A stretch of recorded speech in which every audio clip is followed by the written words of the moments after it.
Hello and welcome everybody to today's webinar. My name is Jane Dooley and I'm going to be the technical host for today, and our presenter is Dr. Naomi Youngren. Also just wanted to read this quick disclaimer, letting folks know that the appearance of hyperlinks does not constitute endorsement by the Department of Defense of this website or the information, products, or services contained therein for other than authorized activities such as military exchanges and morale, welfare, and recreation sites. The Department of Defense does not exercise any editorial control over the information you may find at these locations. Such links are provided consistent with the stated purpose of this DOD-sponsored webinar. So at this time, I would like to turn it over to our presenter, Dr. Naomi Youngren. Okay. Well, welcome, everybody. As I'm looking at the list of folks that are popping in, it looks like we've got great representation from across the services, which I'm excited about. Let's see. Okay, so included here on the slide are the resources that you're going to need for today's webinar. We'll spend some time looking at each one of the forms that are included here in addition to the beginning part of the IFSP. A little bit about today's webinar. It is scheduled for 90 minutes, but time is included for discussion, so I really encourage you to use the chat box to ask questions or to add to the discussion. You may also unmute your phone. Jane, help me out with this by hitting *6. Is that correct? *2 will mute and unmute your phone. And I think because of the size of the group that we have, if you want to stop at different times and just prompt them at that time that they can go ahead and unmute, then to take the questions, that will probably keep the background noise down. Okay.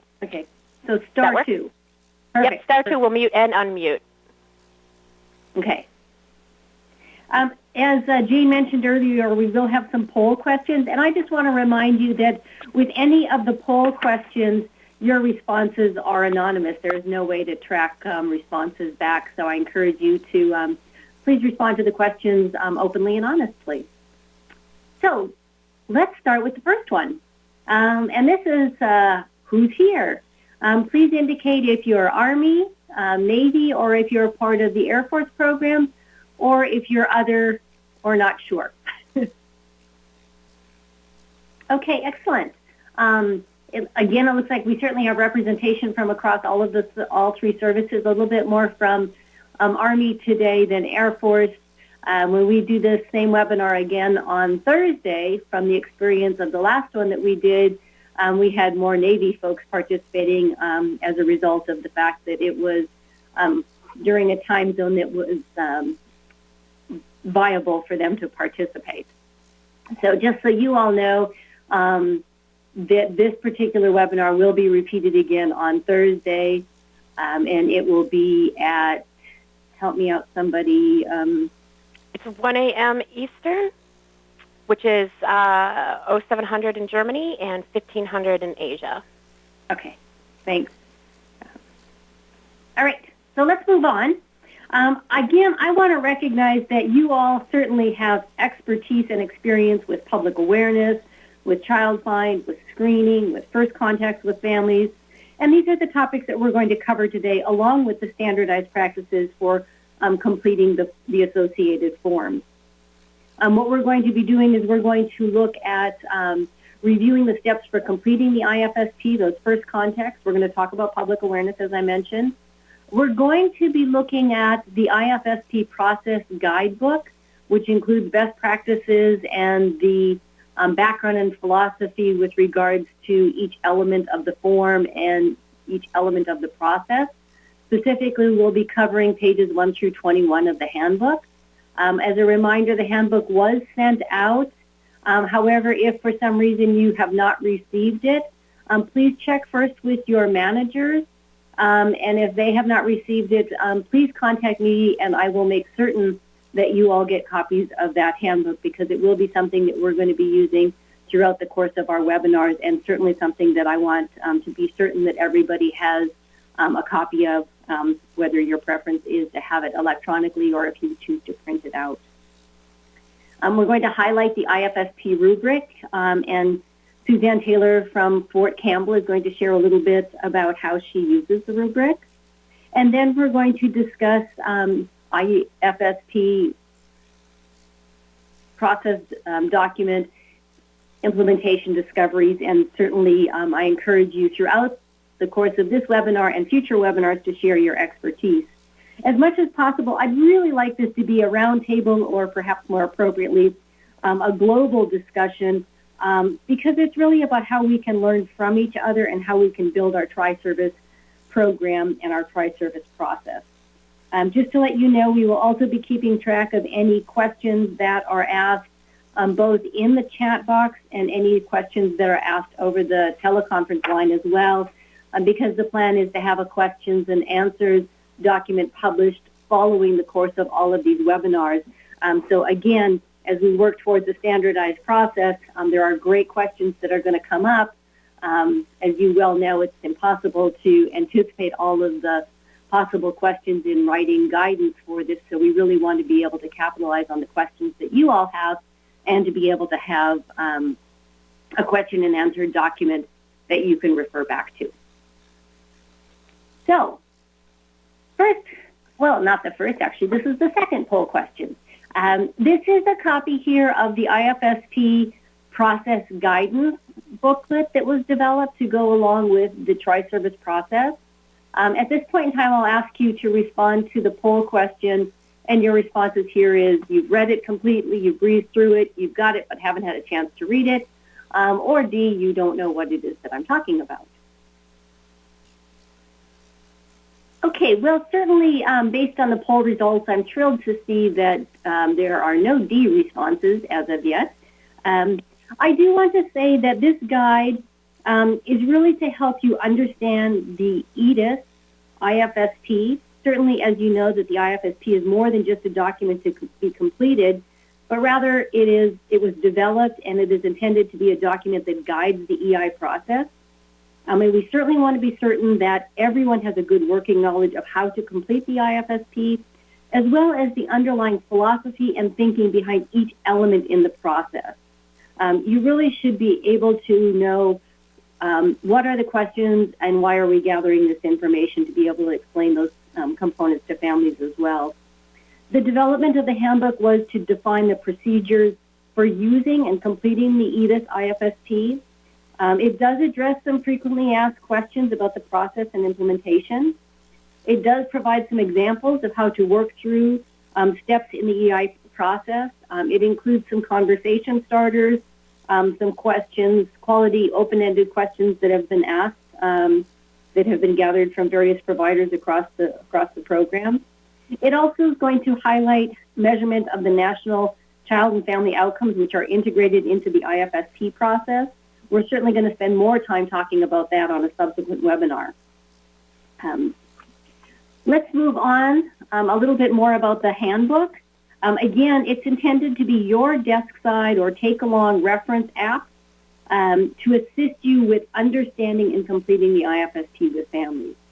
In the handbook, you'll see various different icons that are included here, and the icons represent different points. So, for example, the pen indicates that that's the box associated with filling out the form. The calendar there represents reference to annual IFSPs.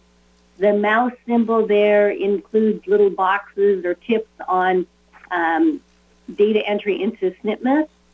The clipboard there refers to IFSP quality, and we're going to spend some time talking about the quality rubric today. And then there is a little chart there, and that symbol references the national initiative of measuring child and family outcomes.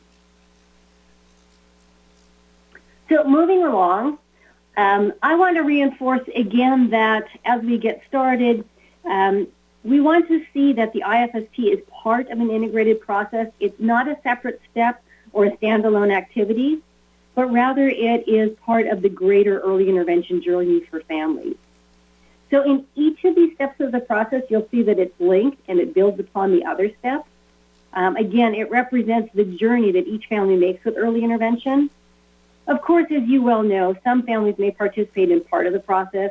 Some families may go through the entire process, and yet other families may enter and exit at different steps in the process.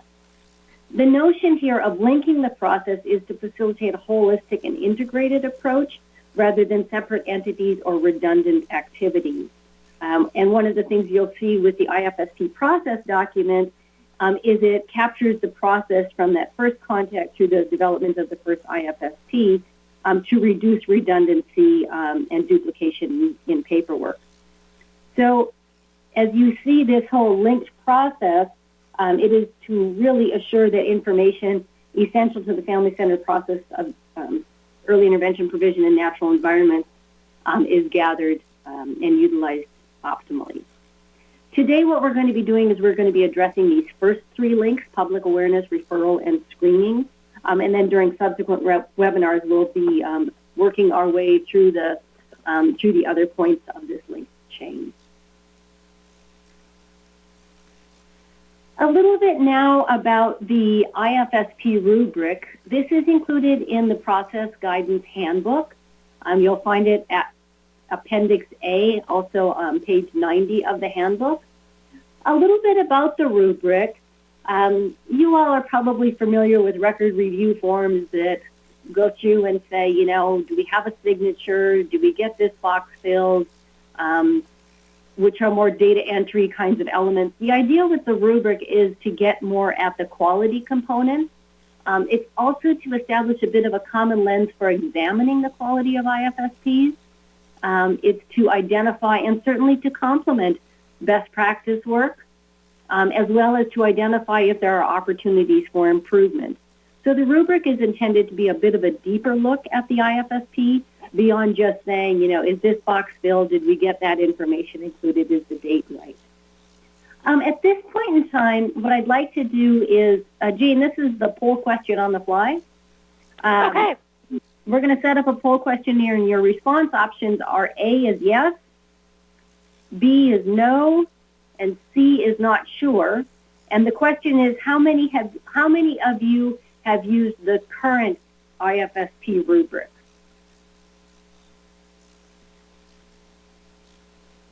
Okay, good. That's helpful. I see many of you have, in fact, used it, are familiar with it, and we have a few folks that aren't quite, haven't had an opportunity to use it. So here is a closer look at it, and at this point in time, I'd like to turn it over to Suzanne Taylor from Fort Campbell, who's going to talk a little bit about how it is that she and her program have been using the rubric. So, Suzanne. And Suzanne, you can hit star 2. Can you not hear me? Oh, we can now. Thank you. I'm sorry. No problem. Good morning, everyone. Naomi had just asked, we've had conversations about the rubric in the past, and so she asked me to speak briefly on how we use it here at Fort Campbell. And most of you probably have to endure the Joint Commission, and so that's one of the ways that we appease them, but also get to look at the quality of our IFSPs and what we're doing, and hopefully that we would have quality IFSPs that we're making for families and developing along the way. But we use it in two primary ways here. The first would be for orientation process. I think it's really hard to orient a new person to Edith because it takes a long period of time and a lot of training. And so one thing that keeps us consistent is being able to use the rubric because it's always the same. The plans may be different, but the rubric never changes. And so when new people start, typically after they've been oriented to the regulations and handbooks and all those things, we go through and they review using the rubric for case records of their peers or discharge cases even, so they can get a feel of what cases should look like, what the IFSPs should have in them, what's considered best practice, what are some areas that may need to be worked on, so they can start recognizing that. Also, we use it for peer review here. And so 4 times a year, the staff here do a peer review process, and it's on charts that are case records after the 6-month point, so therefore they've had some changes in outcomes typically. They've done a review change. They have a lot of those elements that the rubric looks at, and we use it that regularly because that way we're at least pulling a segment of our case records to ensure that we are doing the best we possibly can and or to identify any trends that we could work on in the future. And it also, like I said, it appeases the Joint Commission because we're doing a quality peer review process that's scheduled and regular for them. Some feedback I think I've had here is that some providers feel that not only they're doing it for another staff member here or a team member, they also say that they feel like it helps them because when they're reviewing, they're like, oh, I didn't think about that, or there's another way to do it. and then they'd have the rubric to develop and look at to see, well, this is best practice compared to maybe what I've been doing, or I am at best practice, so I'm doing it right. So that's a good news story. Also, the other thing is that Naomi had mentioned is that it's going to go with the new IFSP, or the Army people at least. We haven't always had training on the front end that really said, this is how you use the IFSP and jump in there and do it. And so I think it's always helped us in the past, and hopefully in the future will help us because we'll have a standard to know how we're supposed to complete the IFSP, what it should look like, what we're aiming for. And so it can be used as a training piece also, even with current staff. So that's the two basic ways we've used it here. Is there anything else you want me to speak to, Naomi, regarding the rubric? I guess just another question I had is, as you've used the rubric, what are some things that you've learned along the way? I think consistency is always a challenge. I think that's something the rubric kind of helps with because, like I said, it's kind of the same measuring stick for every plan, no matter who's writing it. And when you have two people or more writing a plan, sometimes the consistency is not there, not because you're not trying, it's just because, everything changes. You're in a different home, different family, different RBIs happen, different things go on. And so I think it's kind of, it helps knowing what is expected, what should be in there. And that makes it a little easier, I think, for staff, too, to kind of know the expectation of what should be in a plan. Excellent. Thank you. I'm curious, for other people that have used the rubric or perhaps others that haven't used the rubric and have questions, I just want to open it up for a moment for any questions that there might be regarding the rubric at this point in time.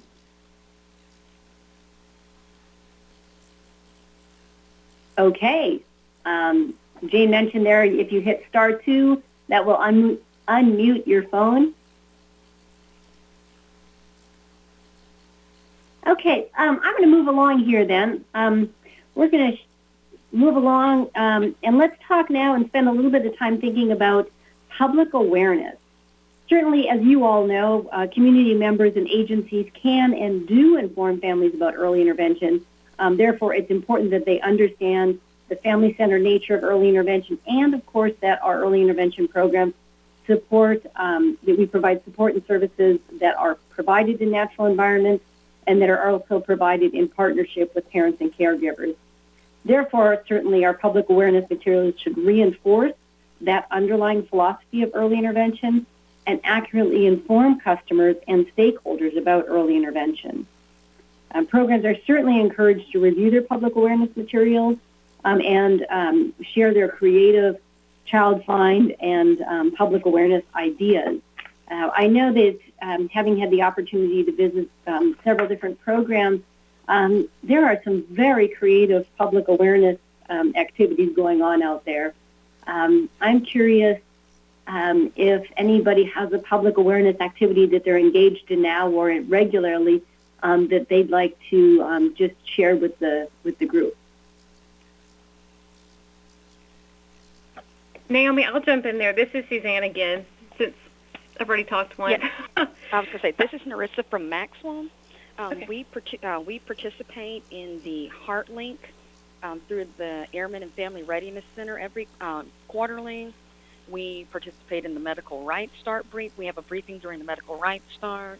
Of course, we participate in the Integrated Delivery Systems, and we also co-sponsor a play group with the New Parent Support Program. So we use those some of those ways as avenues to promote our program. And of course, we have flyers and everything at the child development centers and do frequent trainings there as well.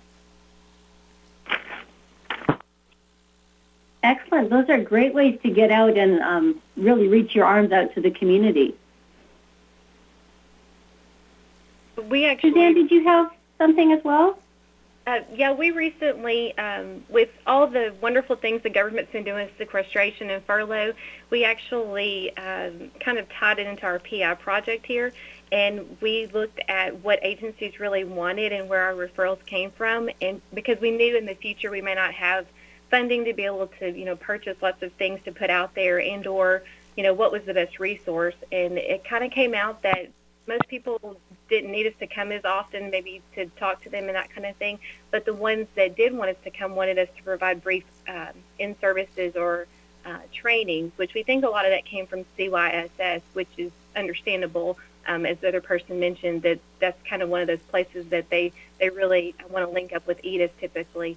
And so we are re-looking at our Child Find and Public Awareness Plan because we feel like maybe in the community they want us to come out, every so often just talk to them and drop off some things, some, flyers and that type of thing. So maybe we were, overdoing it at times where we could pull back and do other things and be more efficient with what we were doing with our resources. And a couple of years ago, we actually kind of diminished our mass screening efforts because we realized that they're not that useful for us to find children on our installation. And so a lot of the providers here do an excellent job of setting up screening programs in our child development centers, and they're just kind of whenever someone needs one, and they're only for off-post families, so we say we don't waste time trying to screen kids that are direct referrals for us, but we are able to be in the center, to be a help to the military community and to the center by doing those screenings, and it gives them familiarity with us and links us to be able to do other things with the centers. We have done mass screenings, which don't really bring many EDIS kids, but we've helped the schools do that because that's their one means to capture children sometimes in the centers. But we've kind of learned as we go along that things change and people change, and so we're trying to revamp and look at our processes to see what's the best means. But we've learned that maybe just not doing these huge things are more helpful, more of those personal interactions with people are more have more longevity for our reach out in the community. Excellent. I'm also looking at the chat box, and there are some really exciting things that people are doing with regards to Child Find and public awareness. One of the things that we'll be able to capture here is all of the great ideas that you're sharing in the chat and be able to share that. I'm thinking now that it might also be nice to put out some all calls after this of other Child Find and public awareness activities. As I mentioned in the beginning, a lot of this is about learning from each other, and as we're building our program to be really a tri-service program, we've got some resources, I know certainly from the Army side. We haven't tapped into all the great things that are happening with the Navy and the Air Force and vice versa, so I'm really excited about this and the neat things that everybody's doing with regards to public awareness. So with public awareness in mind, let's move on. I'd like you now to take a moment and think about your written public awareness materials and these 4 statements here, A through D, and think about which best describes your program's public awareness materials.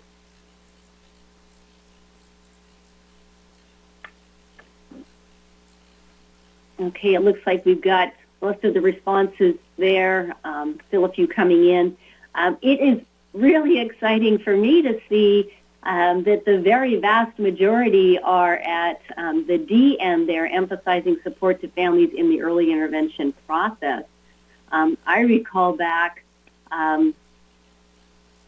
when the early intervention brochures and such was kind of a menu of services. We have OT, PT, speech, early childhood special ed, and we've really advanced from, certainly we continue to have those services and they're all very critically important, but the emphasis is on supporting families and help families help their children versus the focus being on individual therapies.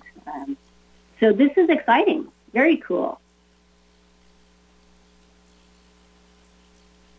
As we continue on with public awareness, one aspect I think that is somewhat unique to the military, although it's certainly not foreign to other early intervention programs, is that people in our programs come and go very regularly and very frequently. Accordingly, we certainly need to have a robust and ongoing public awareness campaign, which, as you guys all mentioned, that included something in the chat. It certainly appears as though you're well on your way to having a very greatly established public awareness.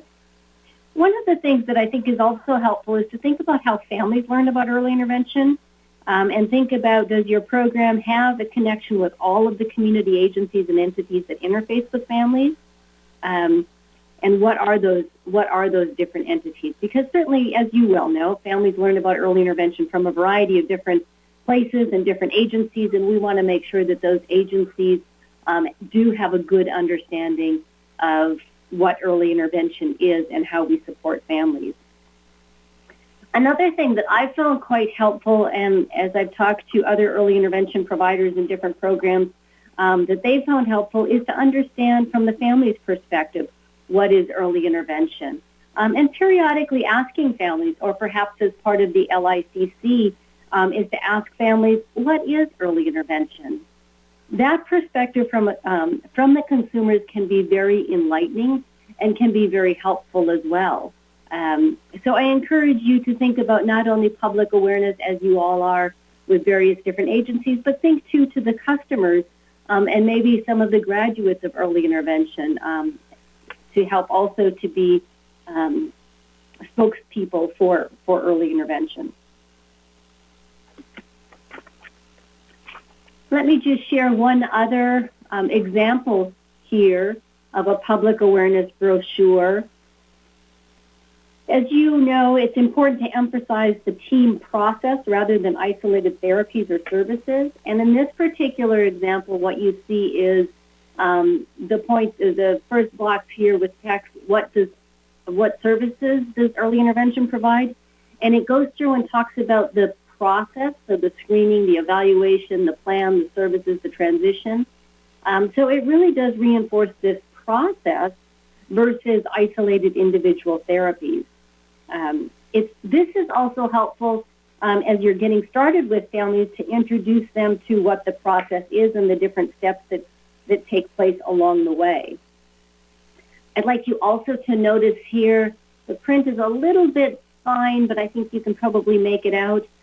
It includes here a description of how services are provided. In this example, there's also an emphasis on how early intervention helps parents and caregivers encourage their child's learning, how services are provided in natural environments, that parents are acknowledged as being the experts on their children, and that early intervention works in partnership with families. Really, the takeaway message here is ensuring that public awareness materials do, in fact, reinforce the program process and philosophy. And just like we're informed and prepare for our work with families, we also want families and other stakeholders to be aware of and informed about early intervention. Throughout the course of these webinars, you're going to hear reference to making the process transparent.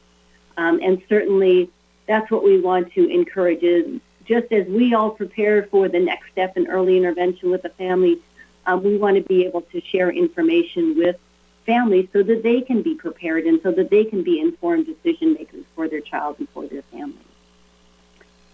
As we move on from public awareness and child find initiatives onto first contact, I'm just curious, I'm going to open the line again for any additional thoughts or comments with regards to public awareness. Okay, again, I'm peeking through the chat box, and there's some really creative ideas there that we're going to make available for everybody. And, you know, it's like brainstorming. You know, we have one good idea and then another good idea, and then we couple it with a couple more ideas. So it's pretty exciting. Thanks all for sharing. We're going to move on now to first contacts. We're going to look at how first contacts really do mark the beginning of the early intervention journey. And the journey shifts and adjusts in response to the needs of each family and its unique repertoire of strengths and resources. But because these early contacts with families influence future interactions, nurturing family involvement and really conveying that spirit of support-based services and natural environments early in the process is especially important. Of course, as you know, we share information and then we have to reshare information. Sometimes it's a lot of information to share with families, so we can't expect them to understand everything the first time. So we have to review information periodically as well. We're going to talk now about the next link in the process, and this is referral. This often marks the beginning of the early intervention journey for a family. We'll talk a bit about the standard forms and then begin looking at the IFSP. We'll talk about the entry and entitlement form, permission to screen, the IFSP general information, and the notice of proposed action as well. If you're looking at the IFSP handbook, this little purple book guy with the number on it is referencing the page number in the handbook. So periodically I might draw your attention to something in the handbook. The element there on first context begins on page 6. Dr. Youngren? Yes. I just wanted to mention real quick, as you had started, I had gone ahead and uploaded a copy, an electronic copy of the handbook and the 4 forms that you are mentioning, or the other forms. So up in the file share, if folks did not receive a copy of that or would like to refer to the electronic version, you can go ahead and download or save a copy to your computer. It's on the upper right-hand side in the file share pod. Okay, great. Thank you. I also saw a question here about the tri-service nature of publications. And yes, absolutely, the intent is to make everything be tri-service. Right now, there's reference to MedCom forms and such, and we're working with all of the services to standardize these in a way that it is the tri-service EDIS program. So I certainly appreciate your comments on that, and please look forward to those changes being made in the future. So let's move on to a poll question. Even beginning with that very first contact or that very first face-to-face contact, we want to reinforce the support-based nature of early intervention. So when you think about that referral process, which best describes your program's response to referral calls? A, B, C, or D?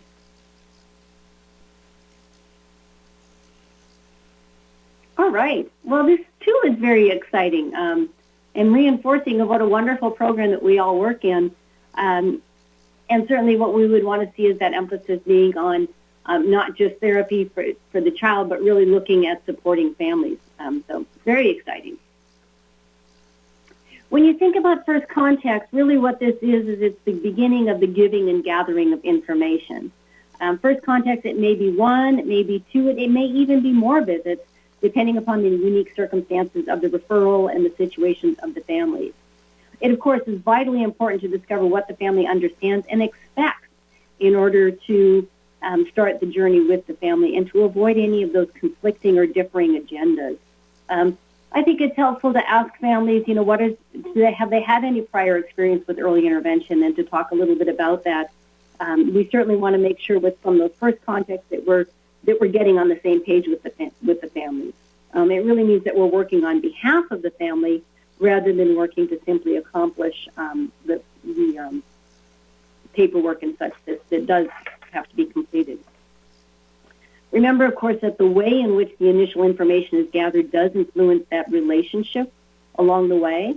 And as you well know, it's important to engage in an exchange of information. You certainly have a great deal of information to share about early intervention, but the family has a wealth of knowledge and expertise and concerns and questions about their child that's going to be important for us to know. So there's much to give and gather, and we have to be mindful of finding that balance between the obligatory paperwork and the listening to the family to discover what brought them to early intervention. We certainly hope that as the IFSP has been developed, that it truly is a guide to the process and a guide to beginning to understand the family's story versus just paperwork that has to be completed.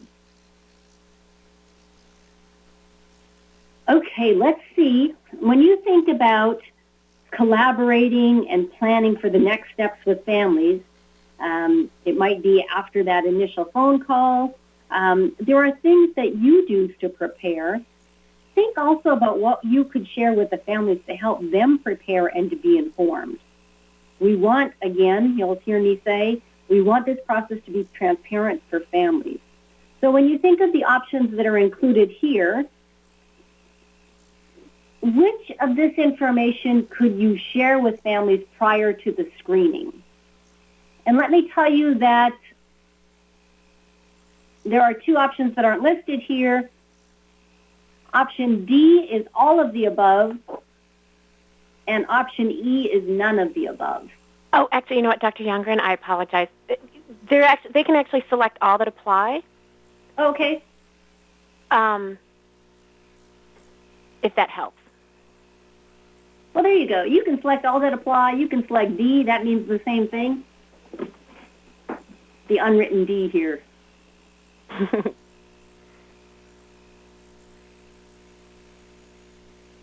Okay, and I think what we're seeing across there is certainly all of these apply. And I apologize. There are other websites out there certainly that your programs might have. I know that there are some programs that also have Facebook. So I could have included a whole host of different things here. But the idea is you want to share information to help families prepare for the next step. But we also want to be mindful of sharing information that's pertinent and relevant to the next step in the process. Okay. Moving along, let's talk now a little bit about what's called the entry and entitlement form. This may be new form for some of you. It's now going to be the standard form for collecting the initial information. So the entry and entitlement form is part of the first information that's gathered. It may be gathered over the phone. It may be completed in part or in full. One of the things that is included on here is the question about race and ethnicity. So we certainly want to be mindful of how we collect that information. If it's done respectively, it can be done over the phone. You may also choose to wait and complete that part with the family in a face-to-face. The traditional definition of race and ethnicity is really related to biological and sociological factors. Race refers to a person's physical appearance, such as skin color, eye color, hair color, bone, jaw structure, and such. And ethnicity, on the other hand, relates to cultural factors such as nationality, culture, ancestry. With regards to these two components that we do have to complete, race and ethnicity, this is data that we do have to collect, and in SNPMIS, you'll notice, too, that you have to enter this data before you're able to move along. It's important to know why we collect this information. It's to understand the population that we support, to be certain that we are supporting the respective population, and to ensure that we are not missing or perhaps over-identifying a particular part of the community. You'll notice, too, if you're familiar with school programs and special education, certainly they collect the same data and information to make certain that we are not over-identifying or that there's a disproportionate percentage of one race or ethnicity than another.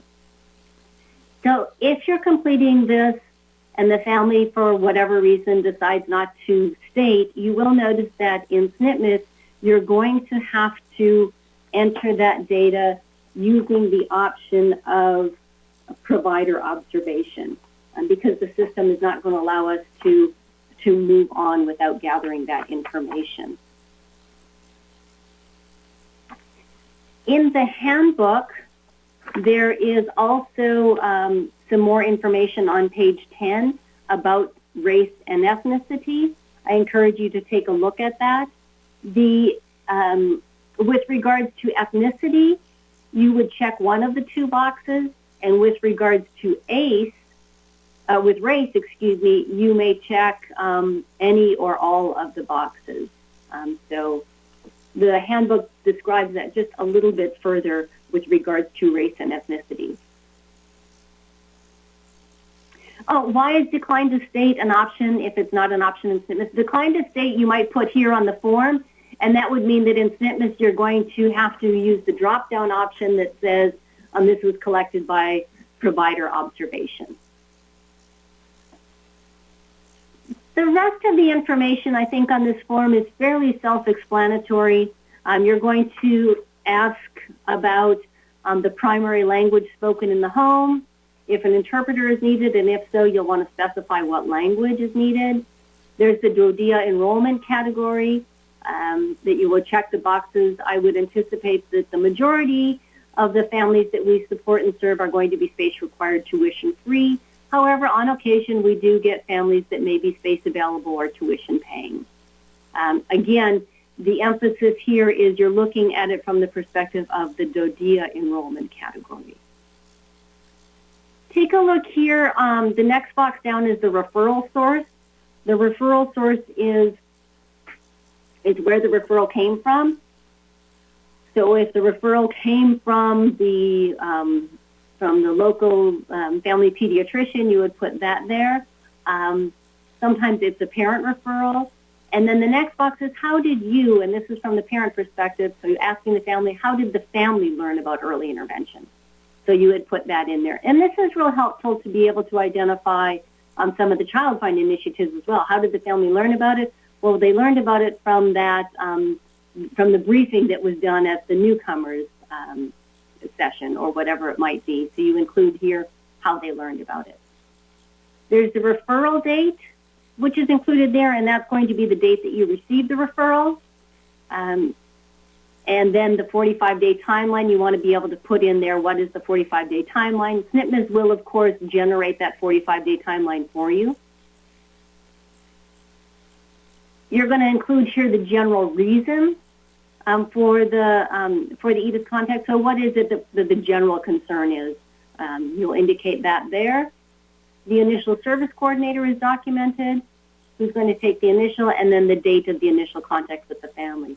Sometimes, of course, it happens that an initial contact is made and there's no answer, or you get a wrong number, or you leave a message. You certainly want to be able to include that in here as well to be able to document all of the attempts to contact the family. I'm going to just take a minute here and look at I certainly hear what you're saying about the questions with regards to race and ethnicity. And the deciding point on that was that when families elect not to identify their child's race and ethnicity, that we do use the observer identification to enter race and ethnicity, because the thought was that it's better to have to better have some data rather than no data at all. And that is certainly a decision that was made at a DOD level with regards to data collection. You'll see this in many states as well. I think it's one of those things that is very, very infrequent. And I think if we're able to explain to families why it is that we collect this information, it becomes a non-issue. And we're going to have some more information with regards to the different contractor categories, because there have been some changes with that. So thank you for that question, and look forward to the responses to those in future questions and answers. Because I want to make sure that we get a consistent response across the board with regards to those situations. And the contractors, there are some uniquenesses about the different types of contracts. Okay, let's move on to a poll question. Jane, can you help me out with how they're going to respond to this one? These are some questions with regards to entry and entitlement. I think if we want to just take one at a time, and then I'll just keep clearing it so we can do A is true and B is false. Okay. So let's take a look at the first one. And this is true or false. The entry and entitlement form can be completed in part or in full.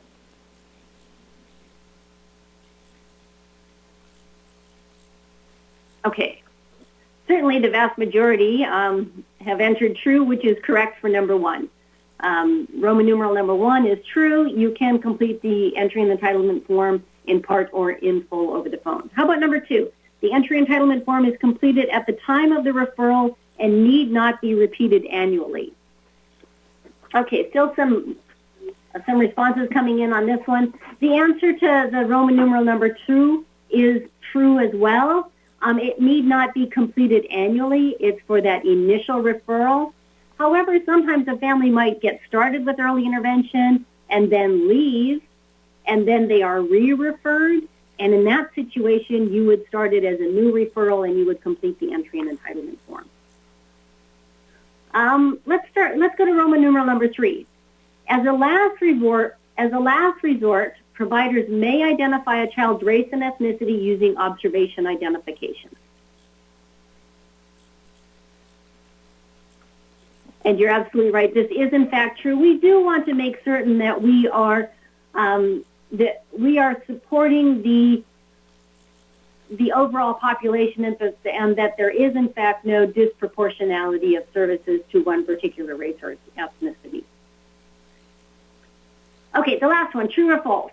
You can only select one box for each race and ethnicity. Okay, excellent. That, in fact, is false. You choose one for ethnicity, and you choose two or more, well, one or two or more for race, absolutely. Okay, I'm going to move us along because we're going to move on to the IFSP process document. And I want to reinforce here that this is a process document. It really does cover various different steps. So in the event that you only do a screening, you'll only complete sections 1 through 3. You would check that box and you would date it, and the form would be finished there. You wouldn't use the rest of it. In the event that it's just evaluation only, you would complete sections 1 through 5. You would date it, and the process would end there, and then so on with the full IFSP. So really this form, this IFSP process document, is in fact a threefold document. It covers 3 processes, and in the event that we go on to full IFSP, you would certainly complete all of it. Let's take a look at the beginning part of this particular form. As you well might know, all items should be completed. Also includes some descriptive information. You're going to look at, let me see if I can get the lines in there. The particular demographics, the names and such. You'll notice here on this particular form that the family's social security number and other demographics are not included. It's not needed here. You've collected it on the entering entitlement form, and you've got the information that you need entered into SNPMIS, so you don't need to repeat that information here. There is a section here that talks about making sure that we start on the same page with families. And there's a note here that says that Edith recognizes that parents know their child best. We value your input and will include you in every step of the way. And that an Edith trifold describing the process, describing the program was shared with the family. Because we really want to make sure that we're getting off on the same foot with families. So to be able to share those brochures that you talked about, your public awareness, that does describe early intervention as a support-based program to help families help their children. The other thing that is included in here is what's the best way for Edith to share information with families. One way to ask this question is, as we proceed, there will be information to share. What's the best way to share it with you? You can also talk about different learning styles. Sometimes some people are more visual learners. Some people are more hands-on learners. So to really get a sense of if we're sharing information with families as we're getting started, we want to make sure that we are sharing information in a way that's most useful for them. Okay, let's talk a little bit about family rights. As you describe early intervention, you'll also want to explain that the program has rules and some procedures that providers must follow, as well as safeguards for families. These, of course, must be covered in the early intervention process early on and periodically thereafter. The rights are going to convey the law's central principles of respect for families' privacy, diversity, and the role as informed members of the early intervention team. As the rights are reviewed, please do so in a way that is family-friendly. Try to minimize the legal ease. Simply providing a copy of the rights is not sufficient, and every effort must be made to ensure that as you're sharing rights, that there's not any kind of inadvertently implying the message that the rights are not really important. We want to help families to understand what the rights are and why they're important. It's important to help families understand the rights at different junctures in the IFSP process. So as you're getting started with family, you might want to highlight the rights of confidentiality. We're going to be starting a file. I want you to know that you have the right to examine the file and that we're not going to share information with anybody without your written consent. I do want to make a point, too, to say that it's never okay to say, I'll be giving you these so often that you'll be able to wallpaper your living room. Okay. Let's move on now to a poll question. Knowing the rights and explaining them to families. Take a look here. Which of the following are not family rights?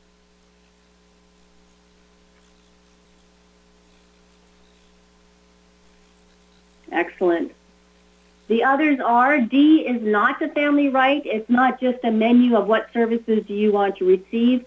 Certainly families absolutely have say in it, but it is a team decision as opposed to just what services do you want. So it's important to review the rights and think about at each juncture in the process the rights that need to be highlighted. I'd like to move on now to talk a little bit about the permission form. Be sure that you get permission and that you explain the process to families before screening and evaluation. Also included in the form is notion here of EFMP. It is important, as we talked earlier about being transparent with families, to be sure that families know that if the child does have a delay or a biologic risk, that a referral will be made to EFMP. We want families to know that up front. There's a box there for developmental screening that you would check if you're doing screening. There's also separate boxes for vision and hearing. And vision and hearing is done at annual as well. This particular form also includes space. Jane, can people see my cursor when I point to the form, or do I have to do something different for that? Up at the top toolbar, there's the draw. You should have that option to draw. And there's also a pointer. I'm sorry, right next to it. You can either do either. You can draw or you can use the pointer, which is right next to the draw tool. Okay. Can you see my pointer now? It's not your cursor. Okay, let's try this. Yep, there you go. If you click on pointer, then you should be able to click on the screen, and then it should move around. All right, so that's obviously a skill I need to build. Okay. Oh, that pointer. Maybe try that. Oh, there we go. But I don't know why it just showed there. Okay, here we go. All right. Let's see. Under evaluation and assessment, I want to note that in the event that you got permission to do a screening and then following the screening on that exact same day you decided to go on and do evaluation, there is a place here where you can check initial, subsequent to screening, and you would put the date here, and the parents would initial here. So this date would be the same as the date that's included here.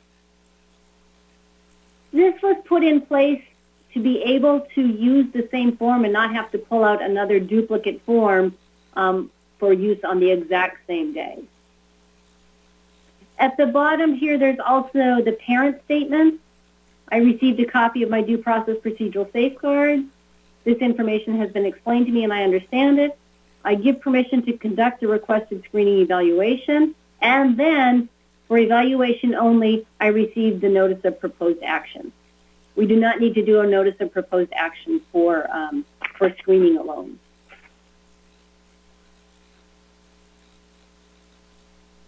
If you take a peek at this, any burning questions with regards to this form right now?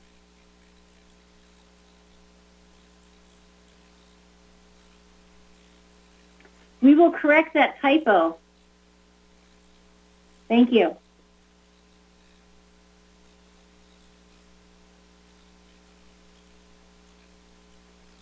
Okay, let's move on.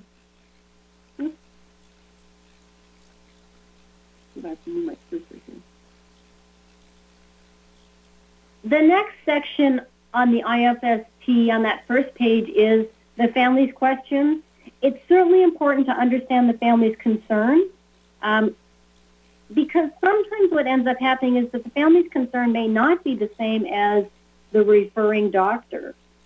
So be certain to understand what brought the family to early intervention. You want to include information about what the family's concern or question is. Include the functional examples of what's happening now, what the family wishes to have happen. There's an example that's included here. I apologize, you can't see it. We weren't able to make that change to the slides before they went online. But here's the example. Dottie's parents are concerned that she is not talking like her sister did at this age. And then it goes on and says what's happening now. She says mama and dad for mom and dad, but otherwise points and makes sounds or screams to communicate. I want to reinforce that just saying what she's not doing doesn't provide you the full picture of what's happening. So if we know that she's not talking, in the absence of not talking, she's likely doing something. So we want to have some information about what's happening now. And then it goes on and talks a little bit about what it is that the family wishes to have happen. Oh, okay. I'm going to go back to the permission because there were some questions about initial, annual, and subsequent here. Let me see if I can get my pointer to go over there. Initial is that initial evaluation for eligibility. That's probably not the question. Annual is annual IFSP. That's probably not the question. Subsequent. Subsequent is any evaluation that might occur outside of the initial or annual IFSP cycle. So we might want to go on and do another evaluation to gather some more information. Or maybe a kiddo is transitioning and we want to update some information, but it's not within the initial or annual cycle of IFSP. Does that make sense? Does that answer the question about subsequent?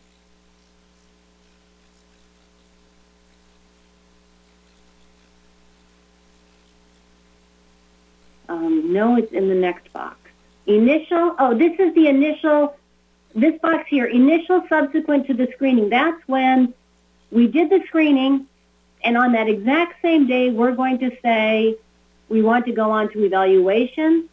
We can check this box here to say that we're going to do the initial evaluation subsequent to this screening on this date. So it's the 19th of November, we did the screening. And after the screening, collectively, the team decided to go on to evaluation. So rather than taking out another permission form, we're going to check this box here. We're going to put the date in, 19 November, and the parents are going to initial here. It allows us to not have to use another form.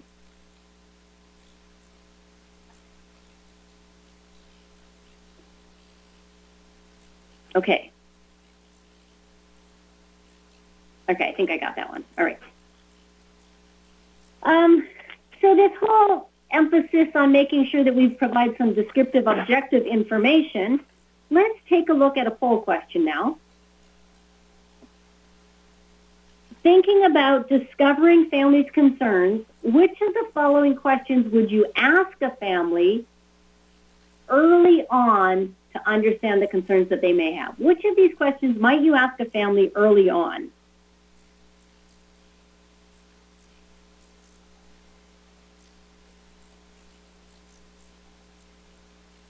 Okay, you are right. All of these questions, I think the one question that you all avoided, and certainly we would encourage you to avoid, is what services do you think your child would benefit from? Okay. Moving on to the screening, and here we're on page 16 of the IFSP Handbook.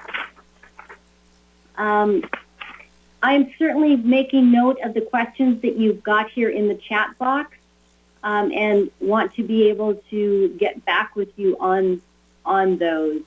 I think you've got some great questions in here, some around enrollment issues, EFMP issues.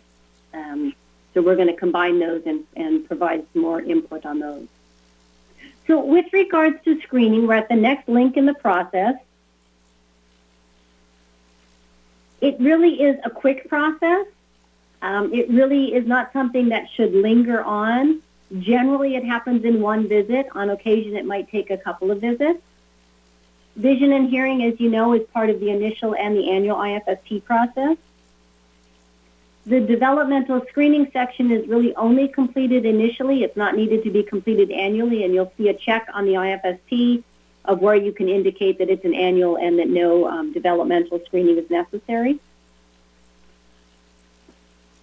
A formal screening, and when I say formal screening, I mean a published screening like the Ages and Stages or the Denver or something, maybe needed if no prior screening was conducted or it's not clear if evaluation is needed. But a formal screening is not required for each and every single referral. However, we'll talk about how that section of the form is completed. Let's move on to that section of the form because I think that might be easier. So all elements are completed. I want to tell you here when you look at the screen, this is not to scale. There's a section here that's much bigger when you look at the actual form.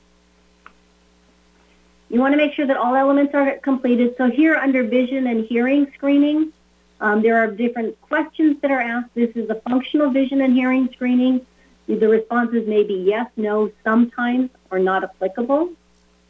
And then it goes on and asks some additional questions with regards to vision and hearing.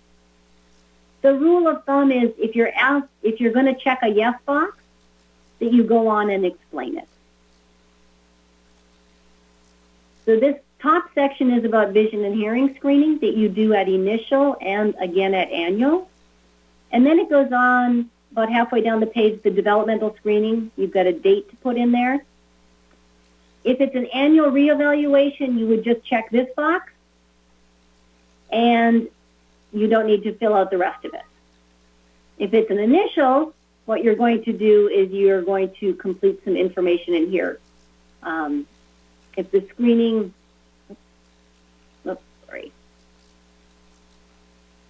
okay. The screening information in here, the write-up should support the decision made about the next step. Screening scores alone are not going to tell the whole story. Rather, what you want to have is some descriptive information that can begin to tell a bit of a story that can begin to paint a picture of what it is that the child's doing. For all new referrals, the screening section here will be completed. It can include documentation about the screening. It might be recent observations or other information the team has used to help them determine what the next steps are. But something will be included in here. If it's a formal screening that would be done, you'll have some descriptive information about that. If it's information from, that he was screened at a community child find, what that was and how we decided to move on. Or if there's perhaps information about a biologic risk, you'll include that information here and how the team decided to go on. There are 3 decision points: no further action, no further evaluation, further evaluation, or rescreening recommended. If a rescreening is recommended, the emphasis here is to include the date or the time frame in which the rescreening will occur. And then the parents sign it, and the early intervention provider would also sign it and date it here. If the process ends here, then the process ends here, and you don't need to fill out the rest of the IFSP. With regards to this notion of descriptive information, let's take a quick poll. Think about which of the following statements here are descriptive and objective. You've got choices A, B, C, D, E, F, and G. Which ones here are descriptive and objective? And you can choose more than one. Which ones are?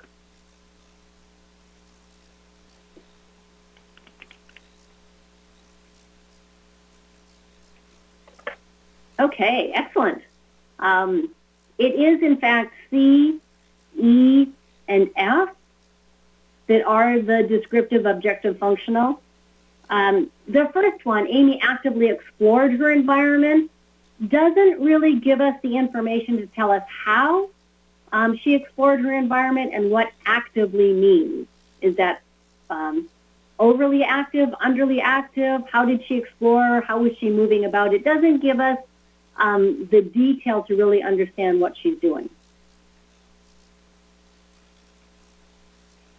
Okay, and nobody else responded to any of the others. So the answers are C, E, and F on this one. That gives you that descriptive information. We're going to talk a little bit more about that in some subsequent webinars. Okay, moving along. The notice of proposed action. In the event that you are going to move on to evaluation, families need to be provided a notice of proposed action.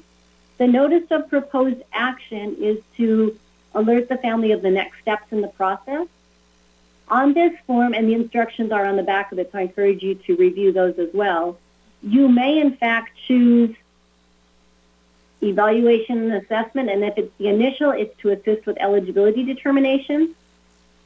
And then you would also check eligibility to determine if the child and family are eligible, and you could check IFSP development as well because it emphasizes if eligible. So after that screening, if that's where we're at in the process, and the team has decided that further evaluation is necessary, we provide the family with this notice of proposed action, and we'd go ahead and we'd check all three boxes to alert the family that this is the notice of the proposed actions that we're going to be doing together.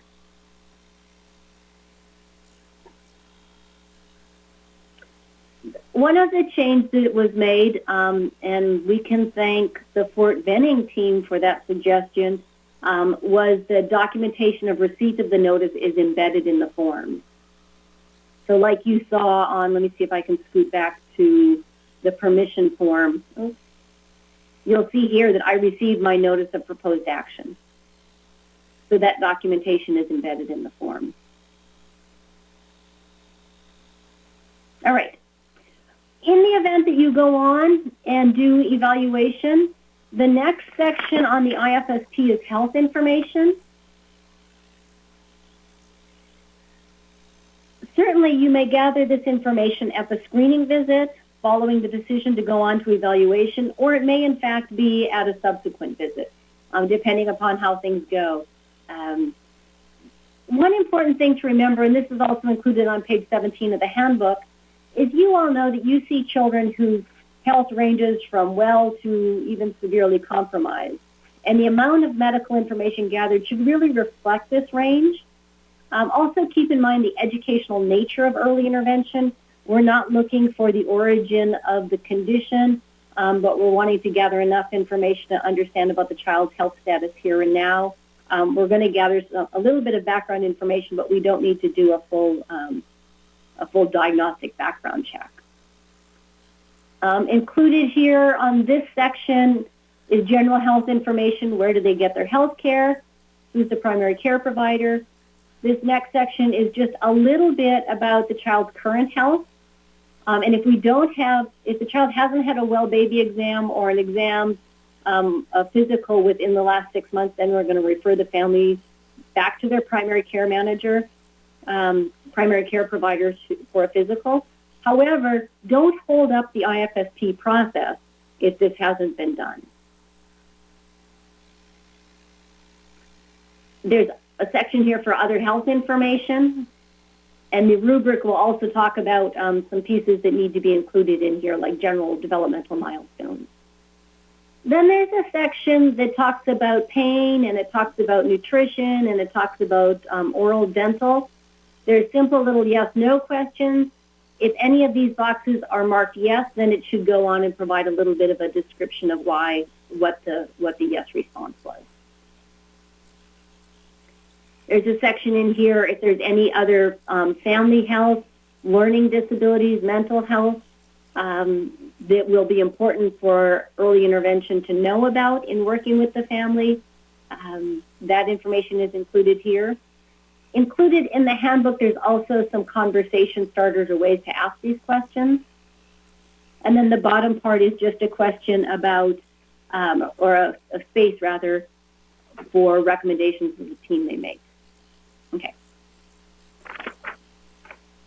One last poll when thinking about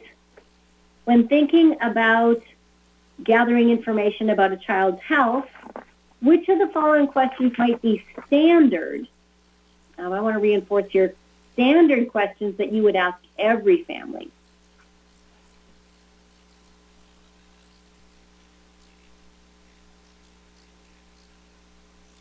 Okay, excellent. Certainly question 1, question 2, A, B, and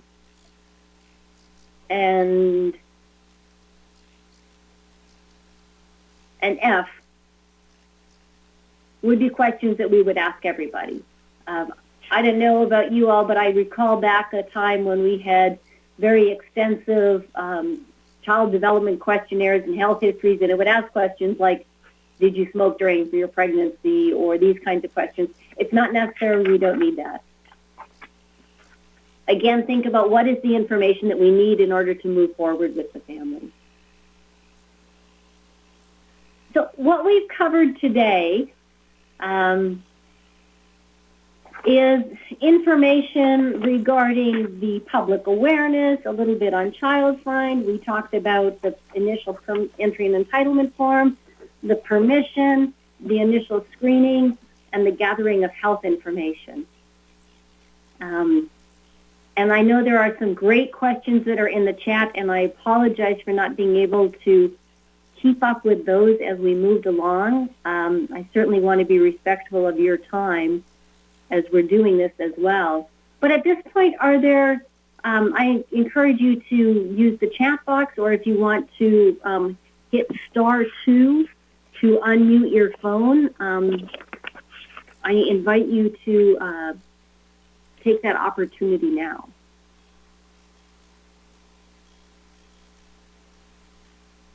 I see there are several questions around EFMP, and rest assured we're going to get you some further guidance and information on that, as well as the additional questions as we work through the webinars.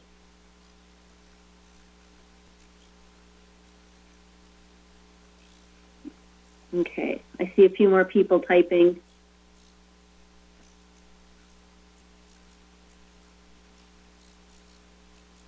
Yeah, with the notice of proposed action, you'll notice that the terminology is changed. Rather than written prior notice, it's notice of proposed action.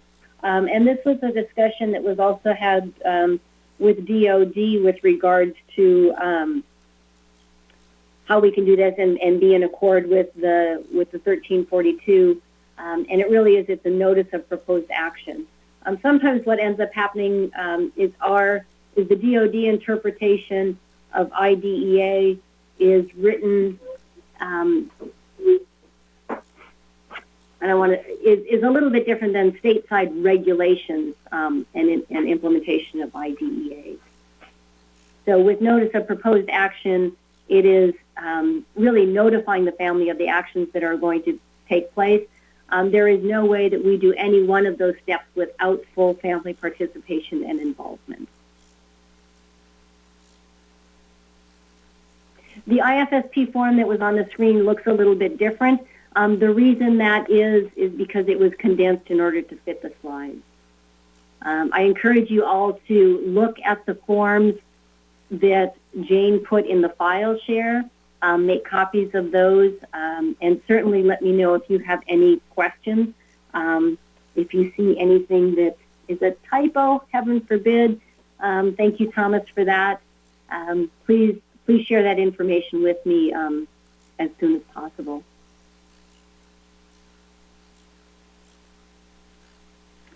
Questions about eligibility, biologic risk. That's something that is going to have to be coordinated across the 3 services to ensure that we do have a uniform understanding and uniform agreement with that. So again, there certainly are some things that as we migrate to a tri-service program, where we have to look at any kinds of practices that might have been a little bit different to come up with the best practice for our tri-service program.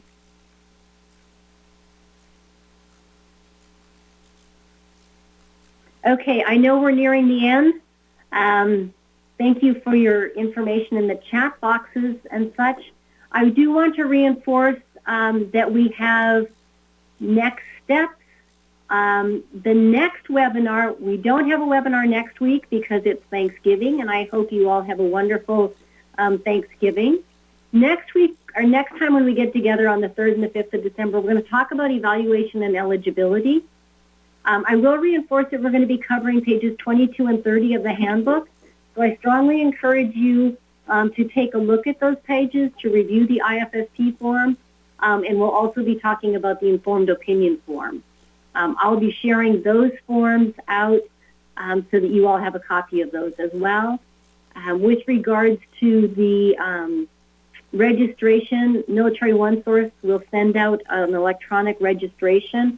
I encourage you all to complete that because that's your way to get copies of the slides and materials prior to the webinar. I don't know if I can type here. My email is wrong. It should say naomi.o.youngren. So essentially, oops, I can't do that.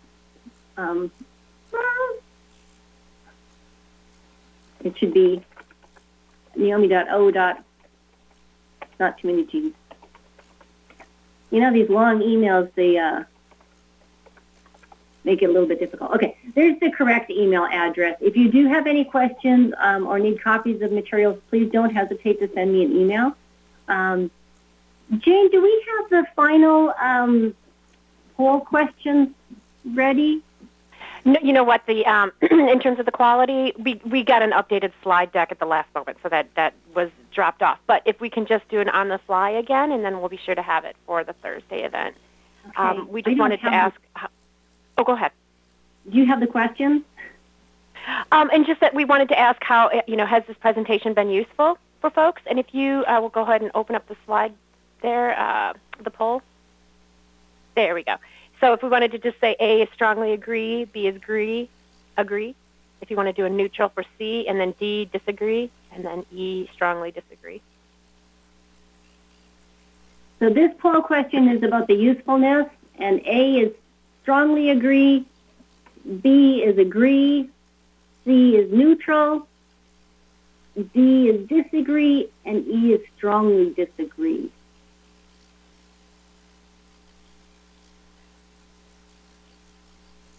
And as you all are completing that, I again want to take this opportunity to thank each and every one of you for your contributions during this webinar, and also for the questions that you have. I apologize that it's been difficult to keep track of the active chat, which I'm excited about.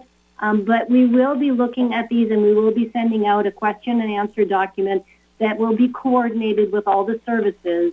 So you'll get a question and answer document following the webinar series. So with that, I believe, unless there is anything else, I believe we are only 2 minutes over our time. We're going to stay on the chat here for a little bit. If there are any lingering questions, please don't hesitate to write in the chat box. If not, I will wish you all an absolutely wonderful rest of the week and a great Thanksgiving holiday, and look forward to seeing you on the webinar in December. So thanks. Jane, do you have anything else? Dr. Youngren, no, I do not. But if you'd like to go ahead and, do you want to end the teleconference at this time, or did you want to allow folks to ask questions verbally? If folks want to stay on and ask questions verbally, that's great. Or if they want to add additional ones to the chat that can be responded to later, that's fine as well. Okay, so just to... It's 4:30. I didn't want people to feel like, I know people have appointments and things to go to, so I do want to be respectful of time. Okay. But you're welcome to, I'm here, so if you want to unmute your phone and chat, that's great. Okay, so *2 will take your phone line off of mute. If you have a question, we'll just see if anybody takes a bite at that, Dr. Youngren, and then otherwise we'll end the teleconference portion. I'll leave the website open so people can continue to download documents from that file share pod if they'd like, or submit questions through the chat. So does anyone have any questions over the teleconference for Dr. Youngren? Okay, I'm going to guess that that is a no in terms of verbal questions. So thank you so much. We can go ahead then and end the teleconference portion of this event, and we look forward to seeing you at the next session. And thank you all for joining us. Thank you again, Dr. Youngren. Thank you so much. Have a great day, everybody. Bye-bye.